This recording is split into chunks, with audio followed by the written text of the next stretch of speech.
बघा, एक सकाळपासून मी चांगले एक 20 ते 30 कॉल अटेंड केलेत. त्यामुळे आजचा हा व्हिडिओ बनवतो असं निवांत बसलेलो आहे.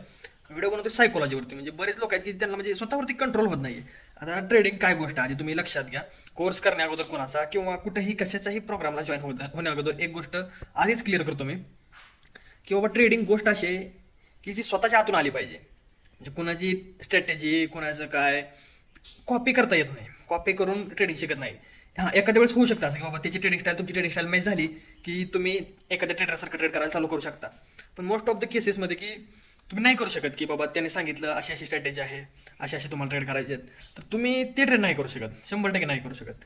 मग मग तुम्हाला ट्रेडिंग शिकायसाठी काय करावं लागेल? सायकोलॉजीचं थोडं नंतर सांगतो. आधी बाबा ट्रेडिंग शिकायसाठी तुम्हाला बिगिनरला किंवा ऑलरेडी कोण पुढे गेले त्यांच्यासाठी काय करावं लागेल ही गोष्ट सांगतो. ऑलरेडी मी माझी एक्सएमची विड्रॉल हिस्ट्री वगैरे सगळे काही टाकलेलं आहे यूट्यूबला. आय थिंक तुम्ही पाहिलं असेल किंवा नसेल तर पाहून घ्या.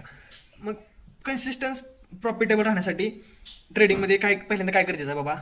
लर्निंग करणं गरजेचं आहे. मग प्रोसेस काय? चला प्रोसेसपासून सुरुवात करतो. आपण मार्केटमध्ये येतो. मार्केटमध्ये आल्या आल्या सगळ्यात पहिल्यांदा सगळ्यात मूर्खपणा आपला काय होतो, आपण कुठं सिग्नल घ्यायला जातो. आपल्याला लगे लगे पैसे पाहिजे असतात, प्रॉफिट करायचं असतो. सगळ्यांची पहिली स्टेप मोस्ट ऑफ द लोकांची सिग्नल घेण्यापासून कुठं टेलिग्राम कॉल्स, व्हॉट्सअप कॉल्स, कुणाच्या तर टिप्स, कुठली तरी ॲडवायझरी आपल्याला फोन करते. आपण सगळेजण इथं येतो, त्यांना पैसे देतो सिग्नलसाठी आणि आपला एक लॉस होतो, एक 10,000 रुपये इथं जातात. ही पहिली स्टेप आहे सगळ्यांची. त्यामुळं मार्केटमध्ये आल्या आल्या मी प्रत्येकाला एकच गोष्ट सांगतोय. जे लोक मला बिगिनर कॉल करते ना त्यांना एकच फक्त मी सांगतो की बाबांनो, कुठं सिग्नल, कुठं टेलिग्राम कॉल्स, ॲडवायझरी विडवायझरी कुणा नाही लागू नका.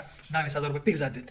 पहिला पैसा आपला इथं जातो. मग ती लॉस झाला, आपल्याला टेन्शन येतं, आपण रिकवर करायला जातो. बरं, इथं पण आपण शिकायला जात नाही, रिकवर्स करायला जातो. त्याला रिकवर करायला काय जातो, म्हणतो की माझी मिस्टेक करतो, तिथं एक 10-20,000 लॉस होतात आपले. म्हणजे नॉर्मल तर बघा सगळ्यांचा एक बेसिकली 20,000 रुपये लॉस फिक्स होतो माझ्या मतांतर. मार्केटमध्ये कोणत्या पण मार्केटमध्ये द्या, फॉरेक्स मार्केटला द्या, इंडियन मार्केटला द्या. फॉरेक्समध्ये तर टेलिग्राम शिवाय दुसरं काय चालत नाही. जिथे टेलिग्राम कॉल आणि कुठं काय नसलं देते, मग तिथे एक भरपूर लॉस होतो आपल्याचा. म्हणजे ही पहिली स्टेप आहे. मग आल्या आल्या मार्केटमध्ये तर मी कमीत कमी ह्या स्टेपमध्ये कोण अडकू नये म्हणून प्रत्येकाला गाईड करतोय. दुसरं काही सुद्धा रिझन नाही. मग ह्याच्यानंतर दुसरी स्टेप येते की आता ह्यातल्या 90% लोक स्किप करतात. बास म्हणतात बाबा लॉस झाला आपला, चला ह्याच्या पुढे आपलं काय करायचं नाही असं म्हणतात आणि बास करतात ते. मग ह्याच्यातून काहीतरी 10% लोक टिकून राहतात, शिकायला जातात, शिकतात, कुठं कोर्स करतात, काय पण करतात किंवा स्वतः शिकतात, एक्सपिरियन्स करतात, युट्यूबला बघतात आणि तिथून मग मार्केटमध्ये परत पैसे घेऊन येतात. 20,000 रुपये घेऊन येतात. ते 20,000 घेऊन आलेत ना, मग ते पण लॉसच होतात. शिकून आल्यानंतर पण लॉस होतो बरं का भावानं. मग तो लॉस झाला, तो एक लॉस बोकांड येतो आपल्या 30-40,000 रुपयाला. आणि त्या 10% उरल्यात ना, एक 3 ते 4% फक्त लोक की तो लॉस ॲज अ एक्सपिरियन्स घेतात आणि मग प्रॉफिटेबल होतात. म्हणजे अशी प्रोसेस आहे. मग आता पहिले लॉस जर अवॉइड जर केला आपण, तर मग आता नव्यानं जर स्टेप क्रिएट करायची झाली तुम्हाला, तर काय स्टेप आहे बाबा? तर पहिल्यांदा शिकून घ्या. आता शिकायचं कसं ते पण सांगतो मला. कोर्स बिर्स त्या बाबी 1 मिनिट बाजूला ठेवा. मी काय सांगतो ते ऐका फक्त. आला तुम्ही मार्केटमध्ये, मार्केटमध्ये आल्या आल्या कोणालाही एकाला फॉलो करायला चालू करा. त्याच्याकडून बेसिक शिकून घ्या. ठीक आहे, बेसिक काय आहे मार्केट, मार्केट कसं वर्क होतं, कसं मूव्ह करतं, आणि एका गोष्टीवरती फोकस करायला चालू करा. कुठं तर एक इंडेक्स, कुठं तर एकच पेअर, त्याच्यावरती एवढा फोकस करा की तुम्हाला त्याची मुवमेंट समजायला लागेल हळूहळू हळूहळू हळूहळू. आणि तुम्ही ज्याला फॉलो करताय ना, ज्या व्यक्तीला फॉलो करताय ना, असं नाही की तो जसा ट्रेड घेतोय ना त्याच्यासारखं ट्रेड घ्यायला अजिबात बघू नका. त्यासारखं जर ट्रेड घ्यायला गेला तर मी पहिल्यांदा सांगितलेलं आहे, ट्रेडिंग कॉपी करून करताच येत नाही कॉपी. ठीक आहे, मग तुम्ही काय करा, आता आला तुम्ही वाच करायला चालू केलं, मग स्वतःचं काहीतरी तिथं डेव्हलपमेंट करण्याचा प्रयत्न करा किंवा मार्केट कसं वर्क होतंय, कसं मूव्ह होतंय. आता मी पर्सनली कुठे ट्रेड करतो, US100ला. मी जर माझी स्ट्रॅटेजी आहे युट्यूबला टाकायला काय मी व्हिडिओ टाकू शकतो बाबा की बाबा माझी अशी स्ट्रॅटेजी आहे, एक अर्धा स्ट्रॅटेजी आहे आपल्या, मी US100ला ट्रेड करतो. तुम्ही त्याच्यातून त्याला कॉपी नाही करू शकणार, 100% नाही कॉपी करू शकणार. हा, मग तुम्ही जर त्या स्ट्रॅटेजीना डेव्हलपमेंट करायचा प्रयत्न केला किंवा काहीतरी तिथं तुमचं नवीन इम्प्लिमेंट करायचा प्रयत्न केला तर तुम्ही प्रॉफिटेबल होऊ शकता तिथून. मग आता मी कसं व्हिडिओ बनवतोय सध्याला, मी बेसिक टाकतोय, तर तुम्ही बेसिक शिकून घ्या बाबा की कॅन्डल काय आहे. आता काय काय मला माहिती आहे ना, जे लोक आलेत ना त्यांना मार्केटमधलं एबीसीडी काहीच माहित नाही, कुठल्याच मार्केटचं काय माहित नाही. आपल्याकडे जे ऑडियन्स आहे ती मी त्यांना ऑलरेडी सांगितलं की मला मेसेज करा, कॉल करा, मी तुम्हाला गाईड करतो, सांगितलं आहे सगळं मी. ठीक आहे, मग आता तुम्ही आला मार्केटमध्ये, मी बेसिकमध्ये काय सांगितलं, कॅन्डल कशी फॉर्म होते, मार्केट मूव्ह कसं करतं, ग्रीन कॅन्डल काय, रेड कॅन्डल काय, हॅमर, डोजी, हे सगळ्या गोष्टी मी ऑलरेडी सांगितलेल्या, बरोबर आहे ना. मग बाबा आता शिकायचं कसं, मी काय सांगितलं, एक पेअर घ्या कुठलीही.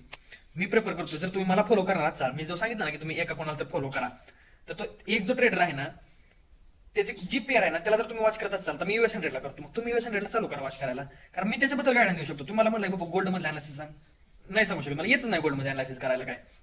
आणि US100ला पण मी स्कॅल्पिंगच करतो, जास्त मोठे मूव पकडत नाही अजिबात, तर मी तिथलं गायडन्स तुम्हाला करू शकतो. मग तुम्ही US100ला वॉच करायला चालू करा. मग तुम्ही म्हणता US100च का, लय सोपं आहे एकदम. ह्याच्या व्यतिरिक्त काय होतं सांगा, लय सोपं आहे US100चं मार्केट. म्हणजे तुम्ही थोडं शिकला ना लगेच समजून जाईल तुम्हाला. तर बेसिक व्हिडिओ टाकलेत की 2-3 दिवसांनी तुम्हाला ऍडव्हान्स व्हिडिओ टाकायला चालू करतो की बाबा कसं करायचा युएस अँड रेटचा अनालिसिस, कसं मार्केट वर्क होतं. युएस अँड रेटमध्ये तरी बग टाईपच आहेत काय गोष्टी म्हणजे त्या होतात. ठीक आहे, तर इथपर्यंत आला बिगिनर, इथपर्यंत आलाय.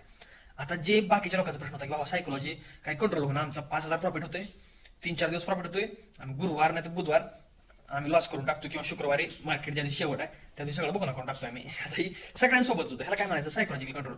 एक जण तर म्हणला मी तर चांगला प्रॉफिट करतो, म्हणला 5,000 आणि एका दिवशी माझा 18,000 20,000 लॉस होतो. तर तुम्ही आता स्वतःला एक प्रश्न विचारा की बाबा तुम्ही प्रॉफिट करताना 5,000 करताय, लॉसच्या वेळेस 18,000 का थांबताय, 18,000 होईपर्यंत का थांबताय. म्हणजे कमीत कमी एक गोष्ट बघा, जेवढा प्रॉफिट आहे ना त्याच्या निम्माचा लॉस घ्यायचा असतो. 10,000 प्रॉफिट करताय ना, 5,000 लॉस झाला तर एक्झिट करायला असतं आपल्याला. ही गोष्ट म्हणजे रिस्क रिवॉर्ड म्हणायचं झाला. किंवा कमीत कमी जेवढा लॉस आहे जेवढा प्रॉफिट आहे तेवढाच लॉस, म्हणजे 10,000 प्रॉफिट करायचं तर 10,000 लॉसला पास केलं पाहिजे. अशी लोक ब्रोकरेजवरती महाग होते, पण काय हरकत नाही, होऊ द्या एक वेळ. पण आणि काही लोक बघा 10-10 20-20 ट्रेड करतात, काही जण 5-5-6-6 ट्रेड करतात, पहिले 2-3 ट्रेड मध्ये प्रॉफिट करतात आणि परतच्या एका ट्रेड मध्ये सगळे गप करून देतात, म्हणजे लॉस करून टाकतात. मग बाबा आणि ही गोष्ट कंट्रोल होत नसते. आता एक जण तर मला म्हणला मला प्रॉफिट पण होतोय आणि किल स्विच वरती ते 0 ते किल स्विच दाबलं, ते म्हणते तेवढ्या पुरतं राहतंय म्हणते, परत दुसऱ्या दिवशी जातोय, परत 2-3 ट्रेड करतोय. आता ते क्लोज म्हणजे ते बटन स्विचच करू वाटत नाही, म्हणजे असे जण काही लोक. तर मग फॉरेक्स मध्ये शेअर मार्केटमध्ये सगळीकडे सायकोलॉजी सेम आहे भावानो. तुम्ही बाकी व्हिडिओ जर बघत नसताल ना, आता अर्ध्यापर्यंत आला ना, शेवटपर्यंत बघून जावा, तर तुम्हाला सांगतो मी नेमकं करायचं काय सायकोलॉजी कंट्रोलसाठी, उपाय काय बाबा ह्यासाठी. आता माझी पर्सनली सायकोलॉजी चांगली राहत नाही आपल्या इंडियन मार्केटला, म्हणून मी तिकडे येतच नाही, फिरकतच नाही बरं का. आणि आपलं जे फॉरेक्स मार्केट आहे तिथं माझी सायकोलॉजी चांगली मी तिथं ट्रेड करतो. मग तुम्हाला समजा करायची आहे कंट्रोल सायकोलॉजी, तर कशी करायची. सायकोलॉजी कंट्रोल करण्या अगोदर तुमचं स्वतःवरती किती कंट्रोल आहे हे महत्वाचं आहे. माझा स्वतःवरती कंट्रोल कसा आणा बाबा. आता ट्रेडिंगमध्ये आपण बरोबर ना, मग ट्रेडिंग जर तुम्ही करताय ना तर एक 2-3 गोष्टी पाहायला चालू करा. की एक 10 दिवस बघा, 10 दिवस काय म्हणतो मी, स्पेसिफिक अमाऊंटनं, म्हणजे समजा असं ठरवा की मला 1,000 प्रॉफिट करायचा किंवा 1,000 लॉस करायचा, हे ठरवा. तेवढंच करायचं आणि एक्झिट करून टाकायचं मार्केटमधून. मग काय पण होत्या पुढची ऑपॉर्च्युनिटी किती 100% होत्या. असं समजा की 10 दिवस तुम्हाला प्रॉफिट लॉसची काय मतलब नाही, तुम्हाला 10 दिवस उगं तुमचं जे ठरलेलं आहे त्या क्रायटेरियावरती तुम्हाला ट्रेड करायचं आहे आणि जे होईल ते होईल 10 दिवस बरं का. मग प्रॉफिट लॉस ठरवा की 1,000 लॉस 1,000 प्रॉफिट, किंवा असं पण ठरवू शकता की 1 लॉटनं ट्रेड करायचं तुम्हाला. अजिबात क्वांटिटी वाढवाय नाही, 1 लॉटनं जेवढं प्रॉफिट होईल तेवढ्यात घ्यायचा, जेवढा लॉस होईल तेवढा घ्यायचा आणि 1 लॉटच्या ट्रेड दुसरा ट्रेडच घ्यायचा नाही. 10 दिवस असं करून बघा, म्हणजे कमीत कमी तुम्ही 10 दिवस ही गोष्ट पाळू शकता का.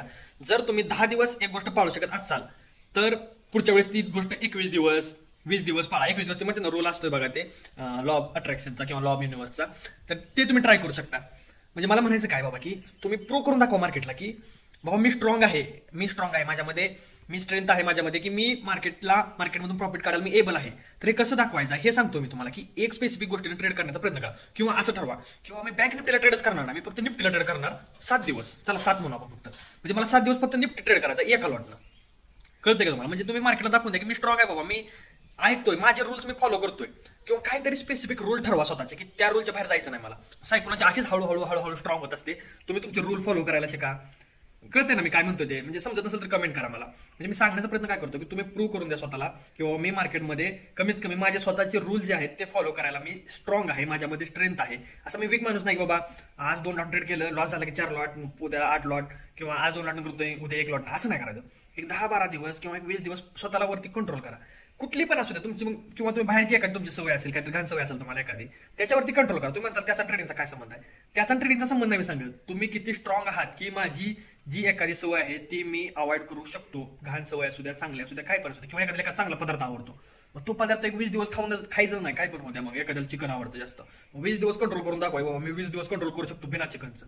म्हणजे हे दाखवतंय काय भावना, ही स्ट्रेंथ दाखवते आपली की माझ्यामध्ये स्ट्रेंथ आहे. बघा मी असं झोपून व्हिडिओ बनवतोय का, लाईट गेले, माझी बॅटरी इन्व्हर्टर सगळं आज चार्जिंग संपलेलं आहे, कसं काय माहित नाही, त्यामुळे असा व्हिडिओ बनवून बसलो सायकोलॉजीवरती. आणि कॉलमध्ये मला तर लोक सायकोलॉजी करतात, सगळ्याचा एक प्रॉब्लेम आहे बघा. 4-5 ट्रेड घेतात तुम्ही, एका दुसऱ्या ट्रेडमध्ये प्रॉफिट झाला ना आवरायला शिकायचं तुम्ही. म्हणजे काय करायचं आहे, प्रॉफिट होत्या लॉस होत्या आवरायचा, निवांत राहायला शिका. म्हणजे काय उगाच लय ट्रेड करायचे, लय प्रॉफिट. माझं प्रॉफिट बाई एवढं प्रॉफिट करतो, तुम्ही म्हणत असेल काय एवढं प्रॉफिट करते 1,000-1,500चा.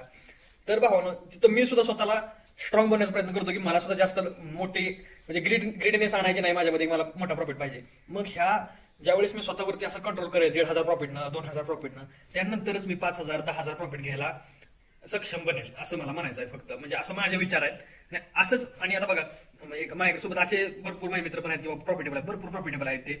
मग त्यांनी काय सांगतात हे पण तुम्हाला सांगतो बघा. आता एक स्ट्रॅटेजी बघा तुम्ही ही गोष्ट 99% नाही, कोणीच फॉलो करू शकत नाही. एकच स्ट्रॅटेजीवरती ट्रेड करून दाखवा मला, फक्त एका स्ट्रॅटेजीवरती 15 दिवस ट्रेड करून दाखवा. शक्यच नाही भावांनो, आपल्या इंडियन मार्केटला तर अजिबात शक्य नाही. एका स्ट्रॅटेजीवरती ट्रेडच करू वाटत नाही. काय तर दुसऱ्याच मनात येते तीच ट्रेड करायला चालतो. मी सुद्धा एक स्ट्रॅटेजी टेस्ट करायला आलो, ती स्ट्रॅटेजी फेल झाली. सरळ सरळ म्हणलं चला राहू दे, आपलं फॉरेक्स मार्केट चांगलं आहे म्हटलं, उगाच काही इंडियन मार्केटला काय काम नाही आपलं. मग तिथं पण काय होतं, मनात ग्रीडनेस येते की इकडलंच कुठलं नॉलेज आणून टाक, तिकडलंच नॉलेज आणून टाक. एका गोष्टीवरती ट्रेड करायला शिका. म्हणजे एखादी भंगार चाप जरी स्ट्रॅटेजी घेऊन आला तुम्ही मार्केटमध्ये, त्यानं सुद्धा तुम्ही प्रॉफिटेबल बनचाल. पण ते एका स्ट्रॅटेजी तुम्हाला स्टिक राहावं लागेल त्यासाठी, एका स्ट्रॅटेजीला. म्हणजे बघा, ओव्हरऑल जर समरी सांगितला मी, तर तुम्हाला 2-3 गोष्टी करायच्या. काय पहिली गोष्ट काय बघत की तुम्हाला स्वतः तुम्ही स्ट्रॉंग आहात हे दाखवायचं आहे मार्केटला. एका लॉटने ट्रेड करून बघा, किंवा एका स्पेसिफिक अमाऊंटने ट्रेड करून बघा, किंवा एका स्पेसिफिक इंडेक्सला ट्रेड करून बघा. किती दिवस, 10 दिवस, 20 दिवस फॉलो करून बघा ही गोष्ट, ठीक आहे. तुम्हाला ऑटोमॅटिक रिझल्ट भेटेल तुमच्या सायकोलॉजीचा. आता हाणून मारून तर सायकोलॉजी काही नीट होत नसते बाबा. जे करायचं तेच करत असतो मार्केटमध्ये आपण. कारण मार्केट चालतं कशा माहितीये, ग्रीडनेसवर चालते मार्केट. फक्त आणि फक्त ग्रीड, हवा. आपल्याला हवा आली की आपला लॉस फिक्स होतो तिथं. म्हणजे जसं एखादी ग्रीड काढून चालली की मार्केट चालू असं पाकिटनं हृदयातनं भावना निघते आपल्या की चाललं मार्केटवर, चाललं आज काय थांबतच नाही. हृदयातनं जशी भावना निघा चालू आपली एंट्री झाली, पक्षानं मार्केट खाली पडतं. तुम्ही पाहिलं असेल गोष्ट बघा, कधी कधी असं मोठी कॅन्डल आली असते ना, आपल्या हृदयातनं भावना येते बाय करायच्या, आणि बरोबर मार्केट रिव्हर्स होतं तिथनं. म्हणजे अशा गोष्ट असते, ही सायकोलॉजिकल गोष्ट आहे सगळे मित्रांनो. तुम्हाला सांगितलं आहे कसे कंट्रोल करायचे, मी काय करायचं आहे सांगितलेलं आहे. स्वतःवरती कंट्रोल करण्याचा प्रयत्न करा, फक्त प्रयत्न करू शकतो. आणि हळूहळू होत असतं डेव्हलप, बरं का. मार्केटमध्ये तुम्हाला टाइम द्यावा लागेल. ओके, तर खूप मोठा व्हिडिओ झालाय. आणि जी लोक लॉस करतात बाबा, किंवा ओव्हर ट्रेडिंग करतात ना, त्यांना व्हिडिओ तुम्ही शेअर करू शकता जर तुम्हाला इच्छा असेल तर, ठीक आहे. आणि आता पुढचा कंटेंट काय पाहिजे, आता बेसिक पासून तो व्हिडिओ बनवतो मी फॉरेक्सचे, काय हरकत नाही, ते तुम्ही बघू शकता. एक पार्ट बघायला चालू करा, ठीक आहे. तर भेटूया आपण पुढच्या व्हिडिओमध्ये.